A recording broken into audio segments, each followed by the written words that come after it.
Ngintip kurikulum biar bisa ngerjain PR. PR-nya bisa dikerjakan di berbagai kanal. Assalamualaikum, halo rekan SMR. Selamat datang di podcast Manajemen Risiko Pembangunan Nasional. Berbicara mengenai akuntabilitas, biasanya erat kaitannya dengan jargon administratif. Padahal sejatinya akuntabilitas merupakan salah satu prinsip dari good governance, yakni upaya pemerintah untuk dapat mewujudkan kebijakan yang bisa dirasakan kebermanfaatannya bagi masyarakat luas.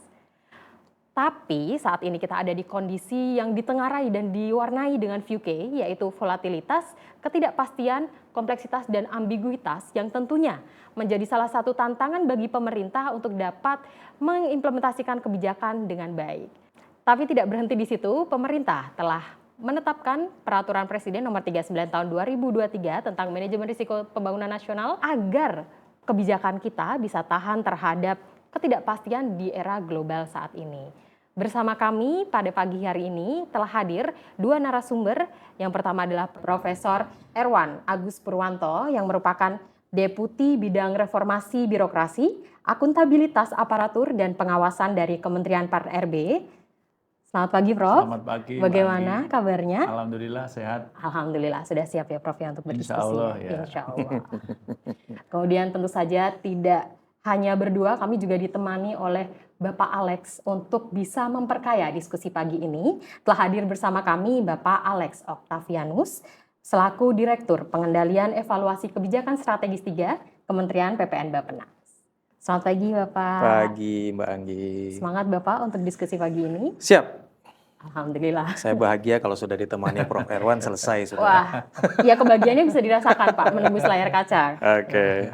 Baik, sebelum kita masuk ke ranah yang lebih dalam lagi terkait akuntabilitas dan manajemen risiko pembangunan nasional, Bapak, mungkin alangkah baiknya kita bisa memahami akuntabilitas dari segi fundamental dulu. Jadi kami akan undang dulu Prof. Erwan untuk bisa memberikan pemahaman kepada kami, Prof, gitu terkait akuntabilitas. Kalau kita menilik pada kondisi saat ini, akuntabilitas itu kerap kali dikaitkan, Prof, dengan laporan, angka, dan lain-lain gitu. Tapi bagaimana sih, Prof, sebetulnya akuntabilitas bisa berperan tidak hanya sebagai pelaporan saja, tapi sebagai alat dalam pengendalian risiko pembangunan nasional? Iya. Monggo, Prof. Iya, terima kasih Mbak Anggi ya. Tadi terkait dengan peran akuntabilitas yang selama ini lebih dipahami sebagai persoalan administratif gitu ya, seolah-olah pelaporan-pelaporan, kemudian juga pemenuhan-pemenuhan dokumen gitu ya. Padahal sebetulnya tentu bukan itu esensi dari akuntabilitas yang di Kementerian PAN-RB dikawal lewat namanya SAKIP ya, Sistem Akuntabilitas Kinerja Instansi Pemerintah. Nah, apa esensi dari SAKIP itu sebetulnya? Kalau kita bicara tentang SAKIP ini, tujuan utamanya membantu agar organisasi atau instansi pemerintah ini mengawal apa yang menjadi visi dan misinya, yang itu kita sebut sebagai kinerja gitu ya. Jadi kalau di kementerian lembaga tentu mereka punya Renstra, kalau di provinsi dan kabupaten kota punya RPJMD ya, yang kemudian diterjemahkan menjadi Renstra OBD. Nah, SAKIP tujuan utamanya adalah mengawal itu, mengawal agar kinerja instansi itu betul-betul bisa terdeliver gitu ya. Nah, sehingga kita mulai dari belakang dulu. Setelah itu kita membantu bagaimana itu diterjemahkan secara lebih detail pada level organisasi, suborganisasi, satker sampai kepada kinerja individu. Nah, all in all agregatnya ini nanti harapannya kinerja organisasi tercapai. Sehingga SAKIP bukan hanya tadi urusan administrasi, tapi betul-betul agar ini tadi tahapan-tahapan bagaimana kinerja itu di cascading dari yang besar menjadi middle sampai mikro pada level individu itu bisa diterjemahkan dengan baik. Nah, itu esensi dari SAKIP, sehingga kalau itu dikerjakan dengan baik, maka hubungan iron triangle-nya ya antara kinerja, perencanaan, dan penganggaran ini terhubung dengan baik. Sehingga disitulah esensi akuntabilitas, karena anggaran publik itu bisa terbelanjakan dengan baik karena direncanakan dengan baik dan ujung akhirnya kinerjanya kemudian bisa tercapai. Tentu ujung yang lain akhirnya adalah kinerja itu dinikmati oleh masyarakat ya, berupa pelayanan, perubahan-perubahan terkait dengan tujuan pembangunan yang ingin dicapai. Nah, kira-kira itu mestinya esensi dari SAKIP ya, atau akuntabilitas kinerja. Bukan sekedar memenuhi dokumen-dokumen saja. Secara administratif ya, iya, Pak ya. Betul. Nah, kalau kita tarik nih Pak dari ke segi implementasinya sendiri gitu. Di lapangan sendiri pasti banyak sekali tantangannya ya Pak. Persis. Mungkin salah satunya yang banyak sekali dikeluhkan ini adalah bagaimana sih Pak sebetulnya agar kita bisa mengubah dari yang awalnya menggeser gitu ya pola pikir dari compliance based accountability menuju risk informed accountability. Tapi sebelum itu tantangannya apa dulu nih Pak? Iya, tantangannya tentu tadi terkait dengan mindset ya. Dan juga komitmen serta pengetahuan pimpinan tentang manfaat dari SAKIP itu sendiri. Karena kalau pimpinan belum memahami tadi manfaat fungsi dari SAKIP yang tujuan utamanya tidak membuat mereka repot dengan laporan-laporan, tetapi justru mengawal agar visi misi instansi pemerintah itu tercapai. Nah, kalau pemimpin paham tentang itu, tentu ini menjadi alat yang penting dan harus ada komitmen itu ya, agar ini bisa dilaksanakan dengan baik. Misalnya contohnya kalau di daerah ya, agar bupati, wali kota itu bisa mendeliver kinerjanya dengan baik, itu bisa menerapkan SAKIP. Kalau ini diterapkan kan tidak usah harus seperti sekarang yang kita diskusikan yang menjadi concern kita itu misalnya setiap kali ada pilkada harus dengan money politics. Padahal kalau bisa menggunakan SAKIP pasti kinerjanya akan sangat baik. Nah, kalau baik masyarakat pasti akan mendukung. Kira-kira kan seperti itu. Nah, sehingga yang menjadi tantangan adalah bagaimana membuat pimpinan organisasi ini betul-betul memahami, setelah memahami tahu fungsinya dan setelah itu punya komitmen untuk betul-betul bisa menerapkan atau menggunakan SAKIP ini. Karena itu manfaatnya sangat besar sekali. Tentu tidak hanya untuk kepentingan para pimpinan organisasi, tetapi masyarakat juga pasti diuntungkan ya dengan adanya SAKIP. Mereka betul-betul memanfaatkan setiap rupiah yang dibelanjakan itu akan berdampak kepada nasib masyarakat kita.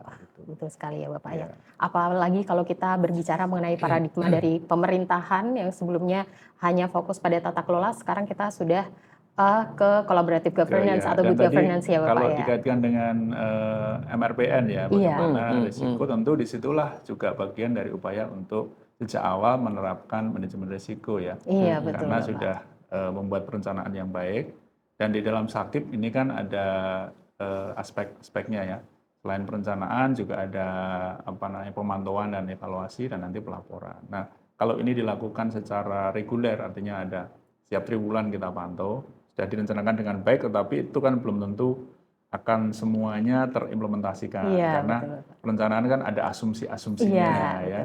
Tetapi asumsi bisa berubah karena perubahan dinamika baik internal maupun eksternal organisasi. Seperti hari ini kita bicara tentang geopolitik global gitu ya. Yang tadinya ketika perencanaan kita belum punya informasi tentang itu, tiba-tiba hal itu terjadi. Nah, perubahan-perubahan ini yang harus diantisipasi di dalam evaluasi sehingga harus ada adjustment. Ini kan bagian dari tadi MRPN gitu ya. Kalau tidak ada penyesuaian terhadap perubahan dinamika baik internal maupun eksternal, tentu tujuan atau kinerja tidak akan tercapai. Nah, sehingga SAKIP saya kira bagian integral dari dukungan kita terhadap MRPN ya Bapak ya. Betul sekali itu. Bapak. Sepakat sekali Bapak. Jadi memang kalau di MRPN juga ada salah satu hal yang penting yang perlu dipertimbangkan adalah leadership yang tadi juga sudah disebutkan oleh Bapak, bahwa leadership itu sendiri juga penting dalam bisa menggeser pola pikir dari compliance based accountability menuju risk informed accountability. Nah, selanjutnya Bapak, tadi kan sudah disebut sebagai iron triangle ya Bapak ya. Iya. Tapi tadi iron triangle-nya adalah akuntabilitas, manajemen risiko, dan penganggaran. Nah, sekarang kita akan membahas 3 hal lagi Pak. Tapi manajemen risikonya kita ganti perencanaan. Gitu. Jadi peran kebijakan Pan-RB ini Pak, sebetulnya bagaimana sih Pak dalam mendorong keterkaitan antara akuntabilitas, perencanaan, dan penganggaran dalam berbasis risiko? Iya, tentu kita punya kebijakan ya, kebijakannya lewat sakit. Dan saat ini karena di dalam SOTK Kementerian Pan-RB ini kan masuk di dalam yang disebut strategic triangle atau bahkan sekarang strategic diamond ya, karena ada Kementerian Keuangan, ada Bappenas, ada Kemenpan, dan ada Kementerian Sekretariat Negara yang itu di luar dari Kemenko. Nah, tujuannya jelas itu karena memang 3 kementerian ini punya peran yang sangat strategis ya di dalam mengawal bagaimana kinerja perencanaan penganggaran ini terhubung dengan baik gitu. Nah, oleh karena itu tentu Kemenpan tadi sudah ketika kabinet terbentuk itu sudah merancang arsitektur besarnya ya agar 3 lembaga ini, 3 kementerian ini bisa bekerja dengan erat. Tentu juga sudah ada payung hukumnya ya, ada Perpres tentang MRPN, ada tentang Sakip, tentu di Kementerian Keuangan ada yang lebih tinggi, ada undang-undang sampai turunan-turunannya, yang itu semuanya tentu akan membantu bagaimana agar Iron Triangle ini bisa bekerja sama dengan erat gitu ya. Nah, ke depan harapan kami itu sekarang kan semuanya sudah punya aplikasi-aplikasi, ada Krishna, Sakti, dan kami punya EASR. Kalau ini bisa terhubung dengan baik, ini kami bisa memonitor gitu. Jadi pergerakan bagaimana setelah perencanaan penganggaran ini disetujui, tentu saja kemudian implementasinya kan bisa dikawal. Di Bappenas ada Imonef gitu ya, yang itu mengawal bagaimana itu pada level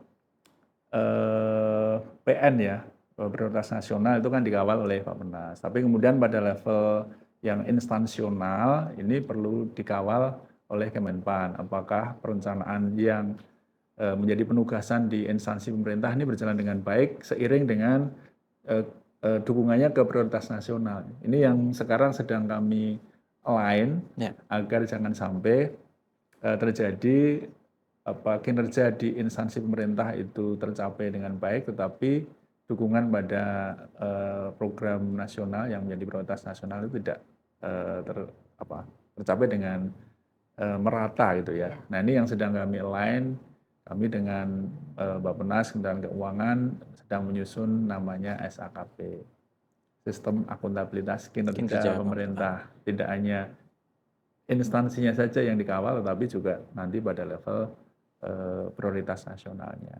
Itu yang sekarang sedang kami lakukan terkait dengan tadi bagaimana membuat manajemen risiko itu menjadi mainstream ya di dalam perencanaan pembangunan, di dalam mengelola program-program pembangunan nasional. Wah, siap sekali, Prof. Terima kasih banyak atas informasinya. Tentu saja teman-teman rekan SMR tadi sudah bisa melihat ya benang merah antara akuntabilitas, perencanaan, dan penganggaran, dan juga ada strategic triangle tadi, ada Kemenq, Pan-RB, dan juga Bappenas. Saat ini pemerintah memang sedang mengupayakan yang terbaik tentu saja untuk masyarakat agar capaian sasaran pembangunan nasional itu bisa dicapai di tengah gejolak baik internal ataupun eksternal saat ini. Pertanyaan selanjutnya, Prof. Kita tadi kan membahas mengenai alignment ya. Nah, terkait alignment itu, ini masih berkutat sebetulnya pada administratif dan kertas-kertas di atas meja. Nah, apa sih Prof sebetulnya langkah konkret yang bisa dilakukan agar hasil evaluasi bisa mempengaruhi pengambilan keputusan gitu? Iya, tentu kalau itu memang tadi yang pertama kita harus punya regulasi yang mengatur itu ya, agar hasil-hasil evaluasi Sakip itu betul-betul dimanfaatkan untuk perbaikan perencanaan pembangunan baik pada level pusat di kementerian lembaga maupun di daerah gitu ya. Jangan sampai hanya menjadi tadi dokumen-dokumen yang kewajiban administratif tetapi kemudian manfaatnya terhadap perbaikan perencanaan untuk mendukung kinerja yang lebih baik itu tidak dilakukan. Nah, itu yang pertama itu. Yang kedua tentu terkait dengan reward and punishment-nya. Ya, tentu harus jelas. Evaluasi Sakip ini tidak hanya berhenti menjadi angka-angka, tetapi kemudian menjadi informasi penting untuk memberikan reward and punishment bagi kementerian, lembaga, dan daerah. Karena penilaian kami, evaluasi Sakib itu kan menjadi bagian integral dari penilaian kemajuan reformasi birokrasi ya.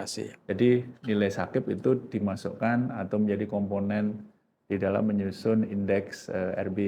Nah, kita tahu indeks RB ini punya peran penting di dalam memberikan reward lewat namanya tunjangan kinerja kalau di pusat, kalau di daerah namanya TPP ya, tambahan penghasilan pegawai, yang sekarang proporsi komponen nilai RB itu sudah meningkat besarannya. Kalau dulu hanya 5% ya, ketika menjadi penentu besaran TPP, sekarang sudah di atas 30%. Jadi besar itu ya. Nah, sehingga ini ada apa namanya dorongan itu ya, karena ada reward.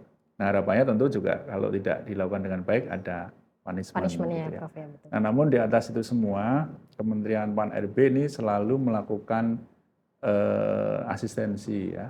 Kita ini kan tidak hanya mengevaluasi, tetapi juga melakukan asistensi. Jadi tujuannya adalah tadi agar dari pimpinan tertinggi sampai yang di bawah sebagai pelaksana, teman-teman yang menjalankan tadi perencanaan itu betul-betul memahami apa manfaat dari Sakib akuntabilitas ini dan bagaimana kemudian itu digunakan sebagai alat juga untuk melakukan apa namanya antisipasi atau manajemen risiko ya, agar jika tadi terjadi berbagai macam perubahan ini sudah bisa diantisipasi, ada treatment terhadap ancaman ya, terhadap risiko, perlu penyesuaian, apakah itu penyesuaian di dalam strateginya, terutama lebih ke strategi ya, karena perencanaannya tentu saja sudah disetujui oleh Bappenas ini harus dilaksanakan, tetapi kemudian terkait dengan strategi itu bisa di-adjust di setiap triwulan, disesuaikan dengan dinamika yang ada. Ini bagian dari manajemen risiko agar kinerja tetap bisa tercapai. Itu yang selama ini kami lakukan, Pak Anggi. Siap, Prof. Jadi salah satu hal yang perlu digarisbawahi, kolaborasi antar instansi ini sangat penting ya Prof. Karena dari Pan-RB sudah sebagai orkestrator kebijakan dari Bapak Ibu di kementerian lembaga, mungkin leadership juga penting, harus bisa menerapkan kebijakan ini dengan baik, gitu ya Prof ya? Iya tentu, karena kalau kita bicara tentang MRPN, manajemen risiko pembangunan, salah satu prinsip dari 11 prinsip kira-kira ya, dari MRPN itu kan integrasi, kolaborasi gitu ya, kontekstualisasi sesuai dengan peran masing-masing kementerian lembaga, sehingga penerapan manajemen risiko pembangunan ini tidak akan bisa dilakukan kalau kita tidak berkolaborasi gitu ya. Kalau Kementerian Keuangan, kemudian Bappenas dan Kemenpan tidak berkolaborasi, tidak hanya itu, kita bicara tentang dukungan juga dari kementerian lembaga, daerah yang dalam bahasa MRPN itu yang menjadi owner dari risiko itu ya, risk owner. Ini harus juga paham gitu ya, bahwa mereka memiliki risiko yang harus diidentifikasi, harus dianalisis, dievaluasi secara rutin gitu. Nah, kami ini tugasnya adalah menjadi pemantau risiko gitu. Ini kalau di dalam laporan triwulannya ada risiko nanti kinerja tidak tercapai, tentu tugas Kemenpan salah satunya memberikan rekomendasi atau mengingatkan agar pemilik risiko ini melakukan tindakan untuk mengantisipasi tadi ya, sehingga yang ancaman terhadap kinerja itu bisa diantisipasi lah ya, sehingga risikonya bisa menurun. Nah itu prinsip-prinsip MRPN sebetulnya kan sudah ada yang membuat kita perlu tadi berkolaborasi, terintegrasi dan seterusnya. Ya. Siap Prof. Ini pertanyaan terakhir terkait akuntabilitas sebelum kita nanti bergeser ke Pak Alex ya Pak ya. Siap ya. Baik Prof, kalau kita melihat ke depan gitu, sebetulnya bagaimana sih desain ideal dari sistem akuntabilitas pemerintah yang sudah sepenuhnya terintegrasi dengan manajemen risiko? Ya, desain idealnya seperti apa? Wah, ini pertanyaan berat ini. Kalau sudah bicara yang ideal seperti apa? Tentu kita sudah paling tidak sudah didikum ini ya oleh Bappenas, ada Perpres 39 ya, Perpres tentang 39. MRPN tadi. Paling tidak sudah ada payung hukumnya ya, sudah dimulailah. Kalau sebelumnya tidak ada yang secara spesifik mengatur tentang manajemen risiko di pemerintahan, sekarang sudah ada. Biasanya kan ini kalau di dunia swasta ini kita sudah sering mendengar ya, tetapi di birokrasi di pemerintahan ini baru mulai setelah ada MRPN ini. Nah tentu punya peraturan itu sendiri belum menyelesaikan masalah itu. Kita tidak bisa berasumsi setelah ada Perpres 39 terus semua paham maksud dari Perpres itu. Sehingga ini tentu sangat senang kalau kita bisa diskusi pada hari ini bagian dari upaya kita untuk membuat seluruh stakeholder ini paham gitu ya, bahwa kita punya namanya MRPN, yang itu tentu bukan hanya pajangan, tetapi harus betul-betul kita pahami, kita pelajari, dan nanti kita implementasikan. Nah selanjutnya tentu bagaimana yang ideal, peraturan itu yang ideal kan setelah dipahami bisa dilaksanakan. Nah barangkali kita bisa proaktif ya, selain Bappenas juga sudah mengundang kami untuk di dalam MRPN kan ada komite ya, ada komite-komite yang melibatkan kementerian lembaga. Nah tentu tidak hanya komite atau kementerian yang terlibat dalam komite saja yang kemudian punya awareness tentang MRPN, mestinya seluruh kementerian lembaga dan pemerintah daerah ini sudah mulai punya awareness bahwa ke depan memang kita harus menerapkan paradigma manajemen risiko ini dengan baik ya. Karena manajemen risiko ini seperti juga tadi fungsi dari Sakip kan mengawal agar kinerja organisasi, kalau dalam skop yang lebih besar ya tujuan-tujuan pembangunan itu bisa kita kawal ya. Kalau ada risiko yang akan terjadi, kita sudah bisa memetakan, bisa memitigasi gitu ya. Tidak begitu risiko ini dibiarkan nanti menjadi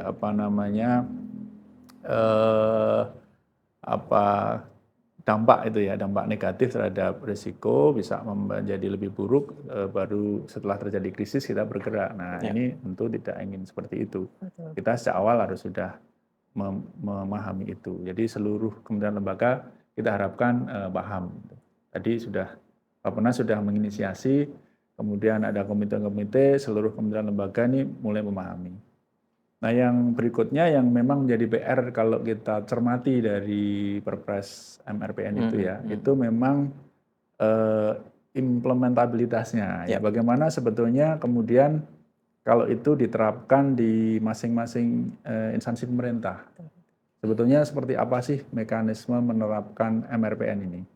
Kalau saya cermati ya, di dalam MRPN itu masih orientasinya kan kepada goal-nya, pada bagaimana mengawal tujuan pembangunan nasional yang besar gitu ya. Tapi tujuan yang besar itu kan harus diturunkan ke tadi entitas kementerian dan juga daerah itu ya. Nah kalau diturunkan itu bagaimana misalnya kementerian itu harus membuat antisipasi ya lewat pengelolaan manajemen risiko di kementerian. Memang sudah ada ya. Pak Alex, Mbak Anggi, di kementerian kan sudah ada, dikawal oleh, kalau di tempat kami itu namanya Biro MKKS itu ya. Tetapi kalau kita komparasikan yang sudah punya maturitas di sektor swasta, kemudian di birokrasi, nampaknya memang penerapannya itu belum sedisiplin atau betul-betul dikawal ya dengan baik seperti di sektor swasta yang punya enterprise risk management pada level misalnya di kementerian itu ada ERM misalnya. Bagaimana ERM di level kementerian misalnya ketika kita merancang manajemen risiko di level kementerian. Kemudian bagaimana pemantau risiko, apakah itu namanya biro, itu kan ini kita punya 3 lines of defense itu ya.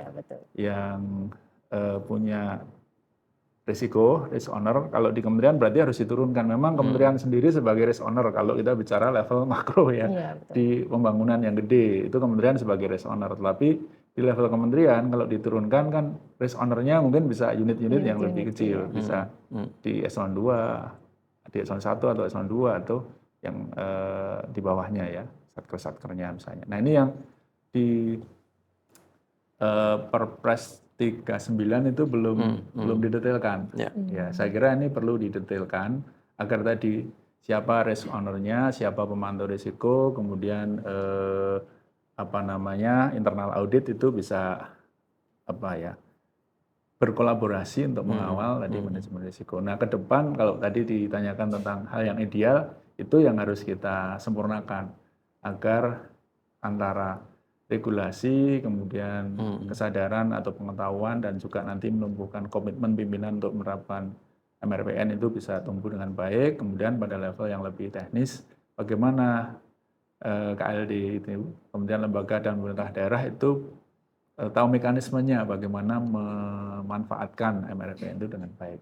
Nah, ini yang kemudian nanti kita integrasikan dengan tools yang lain seperti Sakip, dan juga di Kementerian Keuangan tentu punya tools juga ya untuk memantau bagaimana disbursement dari public budget kita. Nah, itu bagian dari proses bagaimana MRPN itu diterapkan gitu ya. Itu yang kami gambarkan kira-kira, Mbak Ami. Siap sekali, Prof.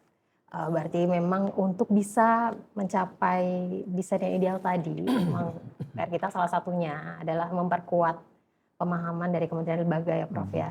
Tidak hanya terkait Sakip yang tadi sudah dijelaskan di awal, juga terkait manajemen risiko agar implementasinya bisa menyeluruh dan bahkan dari unit-unit juga bisa memahami peran masing-masing ya, Prof ya. Betul. Iya, karena ya tidak hanya memang masalah ini diselesaikan kalau kita punya peraturan yang gede tadi ya.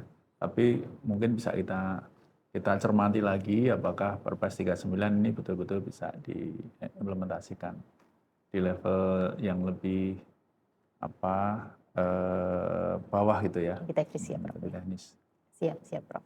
Sekarang kita bergeser, Prof. Kalau tadi kita udah ngomongin akuntabilitas Sakip, kita akan bergeser ke Pak Alex. Siap, Mbak Anggi. Iya, mungkin sebelumnya saya mukadimahnya akan menyadur, Pak. Meminjam istilah yang digunakan oleh Pak Graha pada episode podcast pertama kemarin, Bapak. Jadi Pak Graha menyampaikan bahwa MRPN merupakan game changer dalam perencanaan pembangunan nasional, gitu Bapak. Karena sedikit banyak MRPN memang mengubah siklus pembangunan nasional agar lebih resilient terhadap ketidakpastian yang saat ini banyak kita temui ya dalam implementasi kebijakan gitu. Nah, sebetulnya bagaimana sih Pak praktiknya risk based planning itu sendiri, dan apakah risk register benar-benar mempengaruhi prioritas dari program? Ya, makasih Mbak Anggi. Jadi istilahnya pun ini istilah yang mungkin nggak umum kita dengar juga gitu ya. Risk based planning, risk register. Saya ingin berangkat yang disampaikan Prof. Erwan dulu, bahwa sebenarnya ketika kita bercerita tentang akuntabilitas itu kan goalnya adalah bagaimana target tercapai, bagaimana kinerjanya bagus begitu ya. Sehingga planning pun sebenarnya kalau kita kembalikan ke filosofinya planning, itu juga bagaimana kita merencanakan sesuatu untuk satu goal yang sudah kita tetapkan gitu ya. Nah, pemahaman tentang manajemen risiko itu sebenarnya memperkaya. Bukan hal yang baru sebenarnya. Tadi Prof. Erwan juga sampaikan di sektor private ini sudah umum dan lazim dilakukan. Tetapi di sektor publik rasa-rasanya memang baru-baru ini kita semakin mengedepankan. Walaupun dalam tataran manajemen risiko organisasi itu sudah jauh lebih awal tuh. Jadi tadi yang disampaikan Prof. Erwan terkait dengan SPIP, kemudian itu lebih banyak kepada risiko dari sisi masing-masing organisasi. Tapi kemudian kita punya masalah ketika kita melakukan aktivitas pembangunan kita itu lintas sektor. Iya, betul. Lintas sektor, lintas hierarki, lintas stakeholders yang bahkan tidak hanya pemerintah, gitu. Sehingga dibutuhkan satu pemikiran yang lebih kompleks lagi ketika kita melakukan perencanaan. Nah, perencanaan yang kita susun sebenarnya juga didasarkan pada asumsi-asumsi tadi yang disampaikan oleh Prof. Erwan. Nah, risiko itu bisa muncul dari pelanggaran asumsi. salah satunya. Bahwa kita berasumsi, misal ketika kita menanam padi, curah hujannya cukup. Ternyata curah hujan nggak cukup. Nah, itu jadi resiko tuh. Nah, risk register itu adalah bagian untuk kita melihat kira-kira apa yang hal-hal yang kira-kira bisa menghambat kita untuk mencapai tujuan tadi. Jadi ketika kita punya plan gitu, kita punya perencanaan, kita misalnya produksi beras sekian, kira-kira apa yang menghambat ini? Nah, itulah yang kita list sebagai di risk register. Kalau dalam bahasa sehari-harinya mungkin ya, ketika misal ini saya diundang hadir ke sini saja, saya dari Bogor diundang ke sini harus sampai jam 9 misalnya begitu. Maka saya harus ngitung tuh, dari Bogor saya harus berangkat jam berapa. Kemudian ini hari apa nih? Hari Senin kah atau tidak hari Senin? Karena itu beda tuh. Ketika hari Senin tuh tingkat kemacetannya jauh lebih seru ya. Lebih seru, saya mengatakan lebih seru gitu ya. Tapi kalau tidak hari Senin, biasanya itu ada diskon sekitar setengah jam. Nah, kemudian cuaca seperti apa ini? Kalau saya bawa kendaraan, kendaraannya siap atau tidak? Kan gitu ya. Dari sisi tahapan kita mau melaksanakan tadi, kita perlu siapkan dulu semua tadi. Kalau kita mau naik kendaraan, kendaraannya oke atau tidak, gitu. Bahan bakarnya cukupkah atau tidak? Kira-kira bannya kah kempes atau tidak? Kita cek dulu, gitu. Termasuk antisipasi kira-kira kalau macetnya lebih parah seperti apa. Nah, karena kami di Bogor, biasanya kita lihat juga, kita lihat ke langit. Mendung nggak ya? Nah, kira-kira gitu. Itu gaya orang dulu gitu. Kalau anak sekarang kan sudah lihat aplikasi ya, Prof ya. Ini kira-kira ramalan cuaca hujan apa tidak. Karena itu semua akan mengganggu. Ya, itu semua akan mengganggu. Nah, risk register itu tadi adalah tadi itu tuh. Kira-kira macet nggak? Kalau macet, dampaknya seperti apa? Apakah kalau macetnya setengah jam, ini saya masih nggak terlambat sampai gitu ya. Hujankah atau tidak? Payung saya ada nggak gitu. Nah, itu bagian dari risk register tadi. Masalahnya apa? Problema yang kira-kira kita hadapi apa? Dan apa mitigasi, tadi yang disampaikan Prof. Erwan, mitigasi yang bisa kita lakukan. Nah, di dalam perencanaan pembangunan, ini diangkat ke skala yang lebih besar lagi. Ya. Ketika kita misalnya merencanakan produksi beras tadi, kira-kira risiko-risiko apa nih? Ya. Nah, ketika kita turunkan risiko-risiko itu, maka mestinya itu menjadi guidance bagi kita untuk membuat dan meng-create kegiatan apa yang harus kita lakukan. Kalau yang umum kan kalau kita nanam padi, yang penting ada benihnya, ada lahannya, gitu, dikasih pupuk, ada petaninya, jadi deh. Tapi dengan adanya risiko-risiko tadi, kita perlu siapkan juga kenapa kemudian kita perlu irigasi, gitu ya. Kenapa kita perlu kemudian ada subsidi pupuk, karena ternyata ada juga yang tidak mampu beli pupuk, begitu. Kemudian ada pasca panen yang juga diperhatikan. Nah, itulah yang masuk sebagai di bagian dari register dan kita akomodasi, kita masukkan ke dalam bagian di perencanaan. Sehingga perencanaan itu kita akan achieve satu tujuan, itu tidak hanya cukup ketika mau memproduksi beras tadi, kita siapkan petaninya, lahannya, cangkulnya. Ternyata nggak cukup tuh. Ya, ternyata nggak cukup.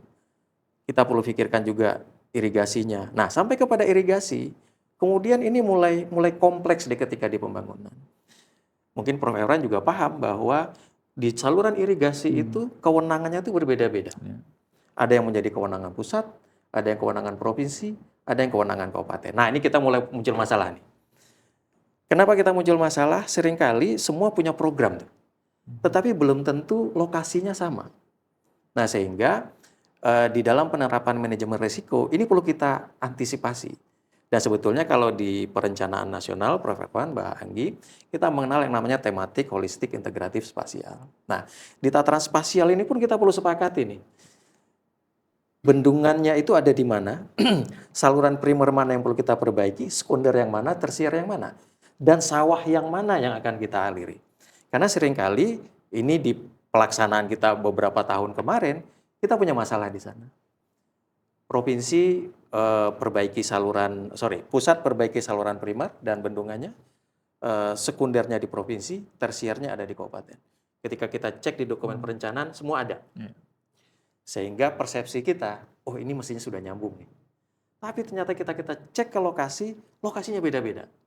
Provinsi memperbaiki saluran primernya di lokasi A misalnya, kabupaten kota memperbaikinya di lokasi yang B. Nggak nyambung dia. Sehingga akhirnya bahkan dulu ketika beberapa tahun yang lalu di Musrenbang, Presiden ketika itu Pak Jokowi juga menyampaikan, ini kita banyak bangun beberapa bendungan tapi airnya nggak ngalir sampai ke sawah. Nah ini resiko-resiko yang kemudian muncul sebetulnya hanya karena kita tidak antisipasi dari awal. Jadi kembali kalau pertanyaan Mbak Anggi tadi, apakah register itu dipergunakan? Saat ini sudah kita pergunakan.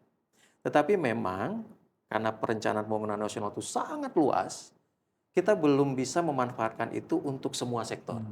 Nah, kita mulai manfaatkan itu untuk proyek-proyek utama saja. Yang sekarang kita kenal dengan arahan-arahan Presiden terkait dengan beberapa hal ya. Presiden punya quick wins juga, dan itu yang kita kawal. Itu kita kawal. Di sana kita mulai terapkan manajemen risiko, tidak hanya manajemen risiko organisasi yang instansi, tapi juga manajemen risiko pembangunan nasional. Nah, ketika kita berbicara manajemen risiko pembangunan nasional, maka yang tadi Mbak Anggi Prof. sampaikan, kolaborasi dan kerjasama semua pihak, itu wajib hukumnya. Wajib. Wajib hukumnya. Kenapa? Karena seringkali masalah itu bukan karena satu instansi. Tapi masalah satu instansi ini baru bisa diselesaikan kalau instansi lain bekerja. Saya ambil contoh lagi yang sawah tadi lah misalnya. Ketika produksi padi, ini di RPJMN, Prof, kita sudah tetapkan itu semua target-target pembangunan itu ada penanggung jawabnya. Berarti kalau untuk produksi padi, kalau di nasionalnya itu adalah Kementerian Pertanian. Tetapi ketika airnya tidak mengalir, irigasinya tidak mengalir, itu kadang-kadang bukan ranahnya Kementerian Pertanian.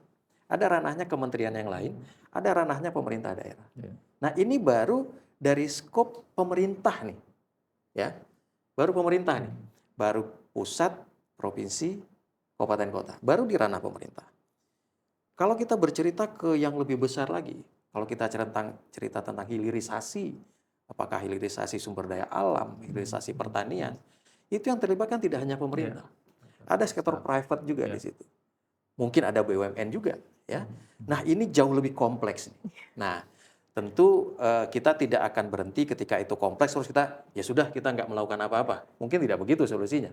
Nah, kami di Kedeputian Pengendalian ini mulai tahun lalu kita coba implementasikan manajemen risiko pembangunan nasional ini mulai dari perencanaan, kemudian kita kawal ke penganggarannya, dan kita kawal pelaksanaannya. Nah, seringkali masalah itu muncul bukan ketika kita merencanakan. Di merencanakan kita udah bikin ya. Bisa jadi munculnya adalah di tahapan pelaksanaannya. Saya ambil contoh sederhana, misalnya saya ke Bogor saja, dari Bogor ke Jakarta gitu ya. Kita antisipasi bahwa mestinya kalau macet itu setengah jam. Tapi saya pernah punya kasus, macetnya itu karena kejadian tertentu ada kecelakaan ketika itu, macetnya sangat panjang. Sehingga kalau masih mengikuti skenario yang kita rencanakan, nggak sampai sesuai dengan yang kita harapkan waktunya. Akhirnya kita perlu ambil tindakan korektif langsung pada saat itu. Kebetulan saya pas kena macetnya nggak di tol gitu. Jadi kemudian saya turun dari angkutan mobil, pesan ojek online gitu, itu lebih cepat nyampainya. Iya. Nah, di pelaksanaan pembangunan pun sama. Kadangkala masalah itu belum termitigasi ketika di tahapan perencanaan. Munculnya ketika tahapan pelaksanaan. Nah, untuk mengantisipasi itu, benar tadi yang Prof. Erwan sampaikan, kami melakukan pengendalian secara berkala. Per 3 bulan, kita undang seluruh pihak yang terlibat untuk isu-isu yang kita kawal. Semua diundang. Yang di pusat kita undang, KL, tentu ada Kemenko-nya di situ. Kemudian daerah pun kita undang, tentu ada Kemendagri-nya juga di sana. Ya. Swasta dan BUMN tertentu yang terlibat yang besar-besar itu juga kita undang. Nah, disitulah kita sepakati gitu, karena seringkali nih yang baru kami temui kemarin nih terkait dengan satu isu hilirisasi sawit misalnya. Ada satu komoditas yang sedang kita kembangkan dan ternyata itu butuh sertifikasi macam-macam, A, B, C, D, E. Saya tidak perlu sebut kayaknya A, B, C, D, E-nya gitu. A, B ini dikeluarkan oleh instansi A, C, D ini oleh instansi B, E-nya oleh instansi C, gitu ya. Jadi ada 3 institusi yang terlibat, tapi ternyata mereka punya roadmap yang berbeda-beda. Yang ini dia akan bikin tahun ini untuk A, yang B-nya tahun depan. Yang ini C-nya dia baru bikin standarnya mungkin di 2 tahun ke depan. Iya. Ya, sehingga akhirnya kalau kita mengikuti flow ini, saya yakin target nggak tercapai. Kenapa? Ini baru bisa disertifikasi 3 tahun, 4 tahun ke depan. Nah, sehingga kita butuh percepatan tuh. Kita butuh percepatan, kita ngobrol, kita sepakati, bisa nggak semuanya kita semua melakukan sepakat tahun ini melakukan. Sehingga di akhir tahun kita sudah dapat satu produk yang tersertifikasi. Jadi yang tadinya 4 tahun, 5 tahun baru bisa tersertifikasi, dengan kita ngobrol bersama-sama begitu, dan kita paham tujuannya tadi, bahwa tujuannya adalah ini sudah terstate di dalam dokumen perencanaan kita, gitu. Kalau kita nggak kawal bersama, nggak akan tercapai itu, gitu. Sehingga kita bahas di forum itu, disepakati. Nah, mudah-mudahan di akhir tahun nanti kita sudah punya satu produk yang tersertifikasi oleh 3 pihak, gitu, dan siap untuk dilepas ke pasar. Nah, saya kira ini hal-hal begini, gitu ya, yang implementasi dari pengelolaan manajemen risiko ini yang perlu kita perkuat. Memang untuk pembangunan nasional kita baru mulai setelah adanya Perpres MRPN. Tetapi di masing-masing instansi sebenarnya sudah ada embrio-embrio dari SPIP, begitu itu sudah ada. Nah, ini hanya mengangkat ke skala yang lebih makro saja. Dari yang sifatnya tadinya organisasi, sekarang menjadi lintas organisasi. Sehingga mulai ditambah nih awareness dari teman-teman di KL bahwa jangan-jangan apa yang saya lakukan itu berpengaruh kepada kemajuan dari tempat lain. Sehingga kami itu kalau di pengendalian, Prof, kita bahasa internasional kita jembrengin gitu ya. Kita jembrengin. Ini aktivitas dari KLA, Januari mau ngapain, Februari ngapain. Ini KLB begitu juga. Nah, seringkali persoalan kita adalah bahwa KLA ini butuh apa yang dilakukan KLB ini selesai di Februari atau Maret. Tapi karena dia nggak salah juga, karena di rencana mereka menyelesaikannya bukan di Maret, tapi mungkin di Desember atau di Oktober. Sehingga akhirnya yang ini nggak bisa jalan. Cross cuttingnya nggak jalan. Cross cuttingnya nggak jalan. Nah, pemahaman itu saya pikir sudah semakin bagus. Hanya kita perlu sering-sering ngobrol saja. Ya, sering-sering ngobrol saja. Nah, sehingga forum-forum diskusi, forum-forum komunikasi itu yang kita tingkatkan sekarang. Mungkin saya kepanjangan ceritanya, Mbak Anggi. Monggo, Mbak. Tidak kepanjangan sih, Pak. Justru pertanyaan-pertanyaan yang sebelumnya mau saya sampaikan sudah terjawab sebelum saya menyampaikan pertanyaannya, Bapak. Ya, saya mengurangi PR-nya Mbak Anggi. Nah, berarti kan tadi sudah terjawab juga ya, Pak. Sebetulnya bagaimana kita bisa menjembatani antara dari gap manajemen risiko yang ada, perencanaan berbasis risiko dengan penganggaran dan pelaksanaan di lapangan, salah satunya adalah dengan adanya forum koordinasi tadi ya, Pak, dan melibatkan banyak pihak gitu. Karena sekarang memang kita tidak berkutat di pemerintah saja ya, tapi juga civil society, mulai dari swasta dan kementerian lembaga, pemerintah daerah yang semuanya terlibat juga kami libatkan. Kurang lebih seperti itu. Nah, ini sebelum kita memperdalam lagi keterkaitan antara keduanya, pertanyaan terakhir untuk Pak Alex nih, Pak. Jadi apa sih, Pak, sebetulnya langkah strategis dalam memperkuat integrasi manajemen risiko untuk decision making agar meningkatkan akuntabilitas khususnya pada program prioritas pemerintah? Ya, sebenarnya clue-nya sudah banyak disampaikan oleh Pak Prof. Erwan tadi ya, bahwa perlu ada pemahaman yang seragam dan mendalam, terutama minimal di level pimpinan dulu tuh. Level pimpinan untuk kemudian bisa diturunkan ke level yang bawah. Tetapi saya tambahkan sedikit, Mbak Anggi, bahwa ketika kita berbicara tentang risiko, ya seringkali orang menganggap bahwa semua risiko itu mitigasinya harus dibiayai tertentu. Kadang-kala mungkin tidak. Beberapa hal yang kami temukan bahwa risiko-risiko yang kita temui, risiko-risiko yang kita hadapi di pembangunan, seringkali jawabannya itu bukan proyek, Prof. Seringkali bukan proyek jawabannya. Seringkali jawabannya adalah Anda karena nggak ngobrol saja. Nah, jadi ada risiko yang bisa dikurangi hanya dengan koordinasi. Jadi kalau ada yang mengatakan bahwa apakah semua risiko itu kemudian membutuhkan biaya cara menurunkannya? Nggak semua ternyata. Ya, sehingga ketika di pemantauan itu kami membedakan tuh. Ada risiko yang memang dikelola dengan melakukan aktivitas yang dibiayai. Ada sebetulnya risiko yang bisa dikelola tanpa biaya-biaya tertentu. Nah, Sehingga pemahaman ini yang perlu juga masuk kepada para pembuat kebijakan. Tidak selalu ketika kita mengangkat yang namanya manajemen risiko, pengelolaan risiko, itu implikasinya kepada tambahan biaya. Itu tidak selalu, ya tidak selalu. Tetapi memang ketika itu ada tambahan biaya, maka perlu ada pemahaman yang lebih gitu, bahwa ini harus jadi prioritas nih, gitu. Kenapa? Nah, kalau di kami ada istilahnya critical path-nya tuh, Prof. Ketika akan achieve sesuatu, kita sudah bangun tahapannya, dan ada tahapan itu yang menjadi tahapan-tahapan yang penting, path-path yang penting dan bisa jadi path itu punya risiko yang cukup tinggi. Tapi mungkin di sisi lain ada juga tahapan yang tidak punya risiko tinggi. Nah, sehingga ketika kita berbicara prioritas kalau itu butuh penganggaran, maka yang risikonya tinggi inilah yang paling perlu dibiayai. Nah, ini pemahaman-pemahaman ini saya pikir perlu untuk pertama di level pimpinan, tapi tentu juga yang di bagian implementasinya, di bagian pelaksananya juga perlu paham juga. Dan saya mencatat betul tadi yang Prof. Erwan sampaikan, jangan jadikan ini sebagai beban administratif. Karena pada dasarnya ini adalah kebutuhan kita. Ketika sudah ada target kinerja yang ditetapkan, maka kebutuhan kita adalah apa yang harus saya lakukan supaya itu bisa tercapai.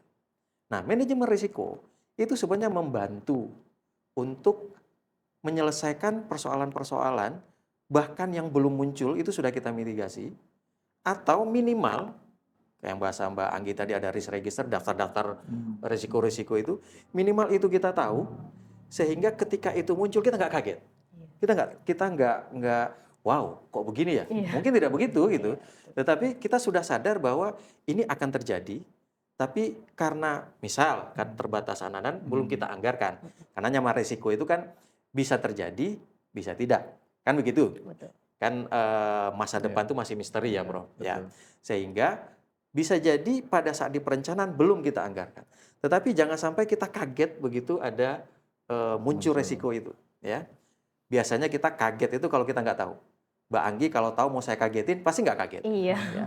Kita kaget tuh karena kita nggak tahu ada yang Betul. wow gitu misalnya gitu. Betul. Kita kaget. Nah, risk register itu adalah membantu supaya nggak kaget ketika itu muncul. Kalaupun jadi ini bahasa saya mungkin selemah-lemahnya iman nih, Prof. Minimal dia tahu nih bahwa kalau aktivitas ini ada risiko begini, ya. Pilihan terbaik adalah antisipasi risiko itu, gitu. Misal tadi kalau saya dari Bogor hujan, berarti saya antisipasi bawa payung. Tapi kalaupun saya belum punya payung, ya doa aja yang kita perlu perbanyak, mudah-mudahan nggak hujan gitu ya. Tapi jangan kaget ketika nanti hujan, kita sudah punya harusnya plan-nya, apa yang harus saya lakukan? Apakah beli yang di pinggir jalan yang jas hujan 10 ribuan? Nah, misalnya begitu, tentu itu juga perlu dipersiapkan. Jadi, apa yang harus dilakukan, saya pikir itu tadi, ya, pemahaman. Regulasi di satu sisi adalah hal yang positif, ya. Tetapi saya sepakat, Prof, regulasi tidak menyelesaikan semerta-merta persoalan yang kita hadapi, karena regulasi itu perlu juga ditegakkan. Nah, tapi di sisi saya yang lain, yang paling penting itu memang pemahaman. Karena regulasi itu kadangkala sering, ya mohon maaf ini, kita seringkali melihat regulasi itu setelah disuruh baru kita kerjakan. Padahal regulasi pun punya keterbatasan. Tadi Prof juga sampaikan bahwa di Perpres MRPN pun ada hal-hal yang perlu kita detailkan kembali. Nah, jangan tunggu dia didetailkan, baru kita laksanakan. Nah, pemahaman itu yang paling penting ya. Jadi, bagaimana menggeser tataran administratif tadi menjadi tataran kebutuhan lah, gitu ya. Jadi kewajiban menjadi kebutuhan. Saya kira begitu, Mbak. Wah, baik, terima kasih banyak Bapak. Terima kasih Prof. Erwan dan Bapak Alex atas insightful discussion-nya ya. Ini setidaknya sudah memberikan kita pandangan terkait akuntabilitas dan manajemen risiko gitu. Tapi tidak berhenti di situ, mari kita coba kaitkan keduanya nih, Prof. Erwan dan Pak Alex gitu ya. Dari perspektif masing-masing, di ranah masing-masing tentu saja, di mana sih sebetulnya titik lemah utama dalam tata kelola berbasis risiko saat ini? Monggo Prof. Erwan dulu. Iya, di mana persoalannya gitu ya. Titik lemahnya. Titik lemahnya. Betul. Ya saya kira tadi yang pertama memang pemahaman para pimpinan terkait dengan manajemen risiko ini masih belum cukup baik gitu ya. Kemudian yang kedua, kalau sudah paham ya harus ada komitmen itu. Bahwa memang itu sangat penting di dalam mengawal tidak hanya kepentingan instansional, tetapi kita bicara yang lebih luas ini sebagai kepentingan nasional, kepentingan untuk bangsa kita ini agar bisa menjadi lebih maju. Tidak kemudian tadi yang disampaikan Pak Alex selalu terkaget-kaget atau kita selalu menjadi bangsa yang miss of opportunity karena kita gagal mengantisipasi adanya persoalan yang muncul di depan manakala kita sedang melakukan pembangunan gitu ya, karena tidak siap gitu. Nah kalau kita siap tentu saja tidak akan terjadi seperti itu, sehingga antisipasinya sudah ada. Tadi yang disebut register itu kan identifikasi risiko ya. Kalau kita melakukan pembangunan di bidang ini pasti ada risiko-risikonya yang ini perlu kita antisipasi. Apakah pembangunan akan menimbulkan ketimpangan? Nah ini pasti ada risikonya ini kan. Apa risikonya kalau intervensinya seperti ini? Nah ini yang kemudian jangan sampai tadi kita tidak melihatnya justru setelah terjadi dampak karena risiko tidak kita antisipasi, kita menjadi setback, menjadi mundur itu ya. Nah MRPN kan sebetulnya itu bahwa di dalam melakukan pembangunan kita sudah antisipasi risikonya sehingga tidak harus maju mundur, kita maju tapi mundur lagi karena risiko tidak kita antisipasi gitu ya. Misalnya kita melakukan pembangunan di bidang pertanian tadi, membuka lahan baru gitu ya. Tetapi risiko terhadap terjadinya banjir tidak kita antisipasi kan seperti itu. Sehingga terjadi setback karena tujuannya baik tetapi tidak mengantisipasi bahwa pembukaan lahan punya risiko terjadi banjir apabila tidak ada tata guna lahan yang dilakukan dengan baik. Nah, seperti itu. Ini salah satu barangkali kelemahan-kelemahan yang bisa kita identifikasi. Nah, ke depan tentu kalau kita bisa tadi mendorong pemahaman lebih baik, komitmen yang lebih baik, dan penerapannya konsisten, maka akan terjadi yang disebut sustainability, continuity, perbaikan secara berkelanjutan di dalam kita melakukan pembangunan. Baik Bapak. Kalau dari Prof. Erwan tadi disebutkan pemahaman dalam memahami risiko untuk kemudian nanti bisa menjadi antisipasi kita nih. Kalau menurut Pak Alex sendiri bagaimana Bapak? Ya, saya mengamini tadi yang disampaikan Prof. Erwan, tapi kalau saya nggak menyampaikan lagi tambahannya nanti cuma satu aja ya gitu kan ya. Begini Bang, ya saya pikir pemahaman itu satu hal ya. Hal berikutnya yang perlu kita lanjutkan pasca pemahaman itu menjadikan pemahaman itu juga sebagai ukuran kinerjanya dia. Maksudnya begini, selama ini mungkin kita jarang menggunakan hasil dari mitigasi risiko itu sebagai kinerja. Ketika di gabah tadi atau padi ya, padi itu kan salah satu resikonya gagal panen kah, atau misalnya terjadi banjir kah, atau hama kah, gitu ya misalnya begitu.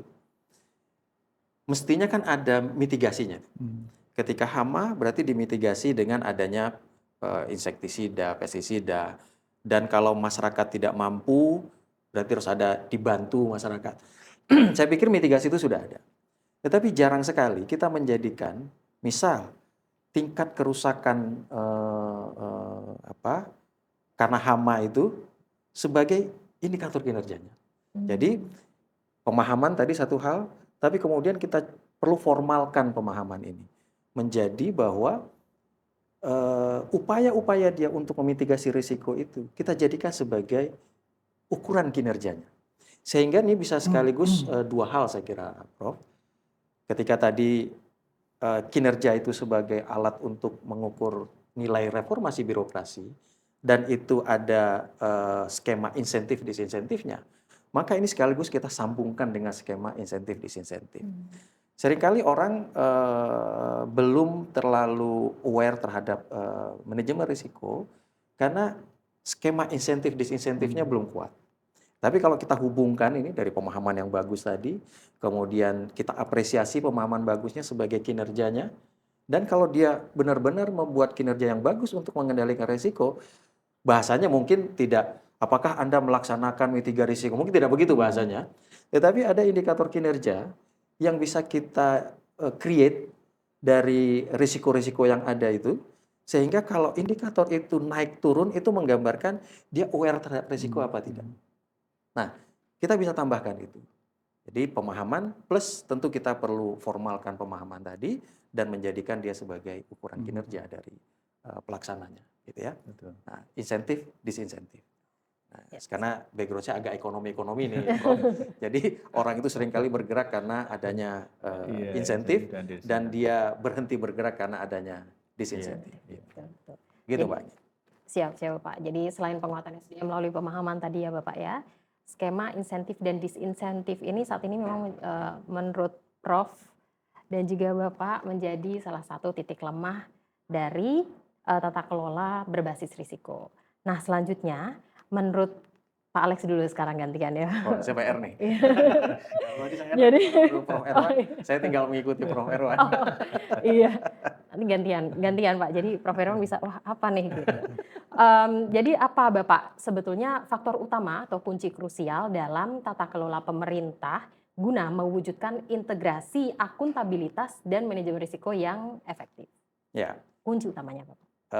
Ini agak mirip dengan yang tadi sebetulnya, sehingga saya perlu memikir lagi lah untuk menambahkan yang lain. Ketika kita sudah punya pemahaman yang bagus, kemudian ada insentif, disinsentif.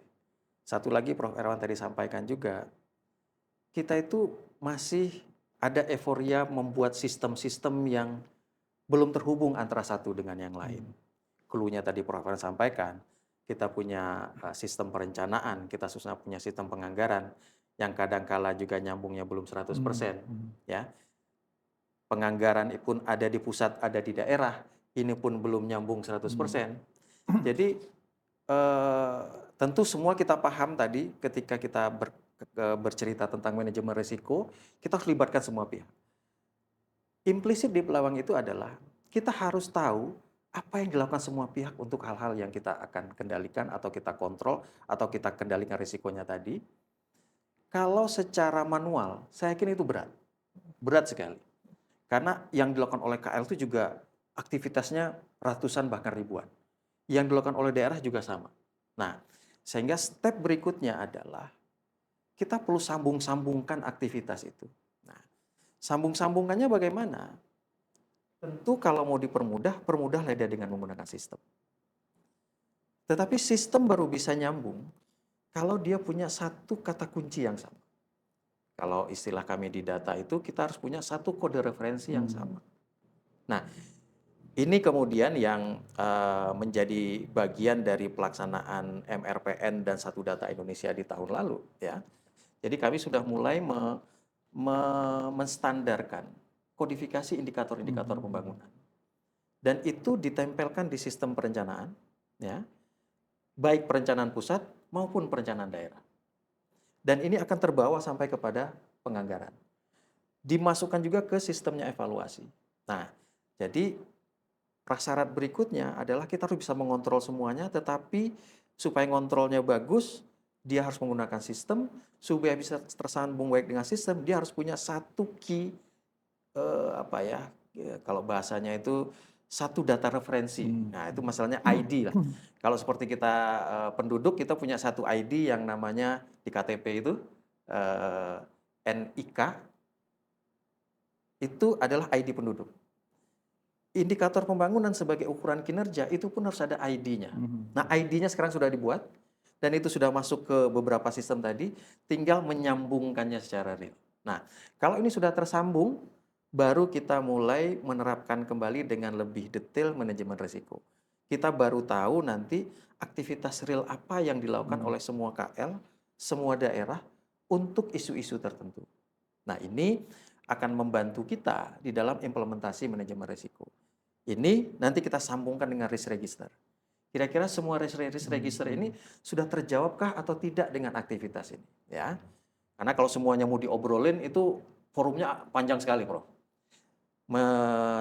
Memotong jalur yang panjang itu kita bisa dengan sistem tadi, risk register sudah ada, risk register pun harus kita tag ke indikator yang sama, ke kemiskinan kah, ke pengangguran kah, itu sudah harus ada risk registernya. Sehingga prasyarat berikutnya risk registernya harus bagus.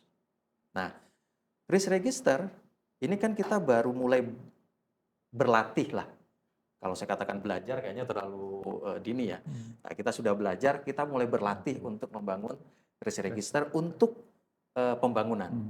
Di sektor swasta sudah jauh lebih berkembang. Tapi untuk pembangunan ini sangat kompleks. Karena risk register itu bisa jadi ketika dikaitkan dengan pembangunan, dia akan terkait dengan sosiokultural di daerah-daerah. Satu kebijakan belum tentu bisa memberikan hasil yang baik jika dilakukan di daerah yang berbeda. Di satu daerah mungkin hasilnya bagus, tapi di daerah lain bisa PR lagi. Saya ambil contoh misalnya terkait dengan jambanisasi. Itu kan program yang bagus, ya. Jambanisasi, pemberian septic tanknya, klosetnya disediakan oleh pemerintah, tetapi masyarakat perlu berpartisipasi untuk membangun tempatnya gitu, sehingga dengan adanya partisipasi itu ada rasa kepemilikan, ada rasa keikutsertaan, diharapkan pemeliharaannya jadi bagus. Ini berlaku di kota. Di kota saya lihat itu jalan, karena ada kebutuhan bagi masyarakat. Kalau itu nggak ada, dia akan kesulitan untuk BAB dan seterusnya begitu. Tetapi hal yang sama ketika kita terapkan di daerah pantai, itu agak berbeda. Penerimaan masyarakat bisa jadi berbeda tuh. Karena mereka masih tetap lebih nyaman dengan kondisi yang sekarang. Sehingga tidak cukup hanya dengan memberikan bantuan seperti itu, harus ada tambahan pengetahuan, pemahaman. Nah, ini yang berbeda nih, ya. Jadi kebijakan yang sama pun risk registernya nanti bisa sangat detail tuh. Ini oke, dilakukan di kota boleh. Tapi di daerah desa perlu ada tambahan aktivitas yang lain. Nah, saya pikir ini akan memperkaya kebijakan-kebijakan kita, sehingga mungkin di Prof. Erwan juga banyak tuh kritik bahwa kebijakan publik kita seakan-akan merata saja, sama saja di daerah yang berbeda-beda gitu. Yang saya pikir itu masukan yang sangat baik gitu. Nah, itulah yang mulai kita turunkan di risk registernya. Jadi dua hal tadi, satu infrastrukturnya kita siapkan tadi, tapi di sisi lain juga pengelola risiko, risk registernya ini harus selalu diupdate, diperbaiki terus sesuai dengan kondisi yang ada. Saya pikir dua itu, Mbak, sebagai tambahan. Monggo, Prof. Iya, terima kasih Mbak Gi. Tadi tentang prasyarat untuk berhasil gitu ya, penerapan dari MRPN ini, perencanaan berbasis risiko. Nah, tentu itu sangat tergantung pada pertama prioritas pembangunan dan strateginya. Tadi kan disampaikan prioritas pembangunan kita itu lintas sektor itu ya. Kita ingin mengentaskan kemiskinan, ingin mendorong pertumbuhan ekonomi, mengatasi stunting dan sebagainya, yang itu tidak bisa dilakukan oleh sektor-sektor secara sendiri-sendiri gitu ya. Nah, kalau seperti itu tantangannya kita identifikasi, tantangannya kita cara kerjanya sekarang kan silo ya, kita kerja sendiri-sendiri, dan selama ini cara penilaian kinerjanya juga masih berbasis instansional, artinya silo juga. Nah, ini yang menjadi challenge tentu saja. Nah, agar ini tidak menjadi masalah, maka ke depan cara kita mendorong agar MRPN itu punya dampak mengatasi masalah tadi, kita perlu mendorong adanya sinergi dan kolaborasi gitu ya. Bagaimana agar kementerian, lembaga, dan pemerintah daerah ini bersinergi di dalam mencapai tujuan-tujuan pembangunan, prioritas pembangunan itu. Kemudian caranya bagaimana? Ya ini harus bersinergi sejak sangat awal. Mulai dari perencanaan ini harus sudah saling tahu ini. kalau kita ingin mengatasi persoalan kemiskinan, ini perencanaannya pasti harus melibatkan yang pusat perannya begini, provinsi begini, kabupaten begini. Dan untuk bisa melakukan itu sebetulnya sekarang sudah makin mudah karena ada teknologinya ya. Kita punya ada big data, ada AI yang kalau dulu mungkin repot mengatur tadi penjenjangannya. Kapan pusat mulai, provinsi mulai, daerah mulai, ini tadi disampaikan Pak Alex, ini kan masih menjadi PR itu ya. Ya. Bisa terjadi mismatch itu. Nah, ke depan ini saya kira mestinya dengan teknologi ini bisa diselesaikan ya. Kapan mulai bisa dimonitor ini. Oh, kalau yang ini sudah selesai, irigasi yang menjadi tugas pusat selesai, dilanjutkan provinsi kabupaten, ini penjadwalannya dengan mudah bisa dilihat dengan dashboard gitu ya. Di mana kapan tadi kan ada prinsip spasial, sektoral, macam-macam tadi ya basisnya perencanaan, mestinya itu bisa dengan mudah bisa dikendalikan. Nah, kalau itu bisa dilakukan, sinergi kolaborasi itu bisa mengatasi persoalan besar kita, silo-silo tadi, sehingga sinergi kinerjanya bisa kita nilai tidak hanya berbasis instansional, tetapi tentu berbasis pada pencapaian target-target pembangunan. Siapa yang paling besar kontribusinya, ya dia yang layak kita beri penilaian lebih besar gitu. Itu yang sekarang sedang kami perbaiki, yang tadi kami sampaikan dengan merancang Perpres SAKP, Sistem Akuntabilitas Kinerja Pemerintah, yang melibatkan juga Bappenas, mengawal mana yang menjadi PN, mana yang menjadi Sakip gitu ya, SAKPN, dan Sakip nanti ini bisa saling terintegrasi. Urusan Kementerian Jalan, tetapi kontribusinya ke pencapaian target pembangunan juga bisa dikerjakan. Kurang lebih itu kira-kira yang menjadi prasyarat agar MRPN ini bisa dilakukan dengan baik. Baik, terima kasih banyak Pak Alex dan juga Prof. Erwan atas perspektifnya ya. Jadi kalau bisa saya tarik garis lurus ini sebetulnya poinnya adalah di integrasi. Mungkin yang pertama bisa melalui integrasi secara sistem ya Bapak ya, dengan menyamakan kode referensi, karena kode referensi sendiri kan menjadi bahasa dari sistem ya Pak, agar sistem bisa terhubung dan berkomunikasi. Dan yang kedua adalah kolaborasi secara offline Bapak Ibu, kemudian lembaga di daerah untuk selalu melakukan koordinasi, memperkuat pemahaman juga, dan berkolaborasi agar tidak working in silos ya Bapak ya, kurang lebih seperti itu. Nah, ini pertanyaan terakhir nih, Prof dan juga Bapak. Jadi mungkin sekarang teman-teman di Kementerian Lembaga juga sedang menyaksikan ya, apa sih pesan bagi Kementerian Lembaga Daerah agar tidak hanya berorientasi pada kepatuhan atau compliance, tapi mampu menjadikan risiko sebagai dasar dalam pengambilan keputusan atau decision making. Kurang lebih seperti itu, Pak. Monggo. Pak Alex dulu gantian. Saya dulu, Bro. Silakan, Alex. Dari tadi kita sudah banyak diskusi ya tentang manajemen risiko, tentang kepatuhan.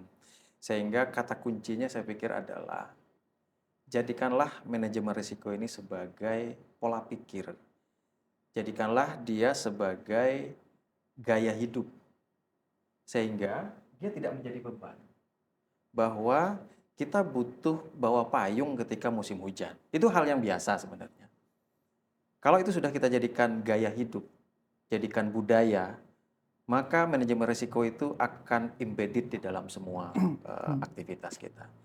Jadi jangan anggap ini sebagai beban, sebagai hal yang baru, tapi jadikan itu sebagai gaya hidup. Begitu, Mbak. Siap, Pak Alex. Selanjutnya, Prof. Erwan. Ya, saya kira manajemen risiko ini ya di dalam mengelola urusan pembangunan kita ini sebuah keniscayaan, karena realitas hari ini kita tadi di awal Mbak Anggi menyebut tentang era VUCA, era BANI dan seterusnya, dan hari ini semuanya memahami betapa dinamika perubahan itu begitu cepat kalau kita bicara tentang geopolitik, geoekonomi global gitu ya, sehingga mau tidak mau maka manajemen risiko ini harus dijadikan sebagai tools untuk mengawal agar kinerja pembangunan yang menjadi tugas-tugas seluruh pimpinan instansi ini bisa tercapai dengan baik. Hanya dengan menerapkan manajemen risiko maka organisasi bisa lebih antisipatif ya di dalam mengelola berbagai macam perubahan itu, memitigasi dan menyesuaikannya sehingga meskipun ada perubahan tetapi target-target pembangunan nasional tetap bisa diraih atau bisa dicapai. Baik, terima kasih banyak Prof. Erwan dan juga Pak Alex atas diskusinya yang sangat insightful yang membuka cara pandang kita pada episode podcast pagi hari ini. Saya, Anggia Ditya Murti, pamit undur diri. Sampai jumpa di podcast MRPN selanjutnya. MRPN, kendali untuk bangun negeri.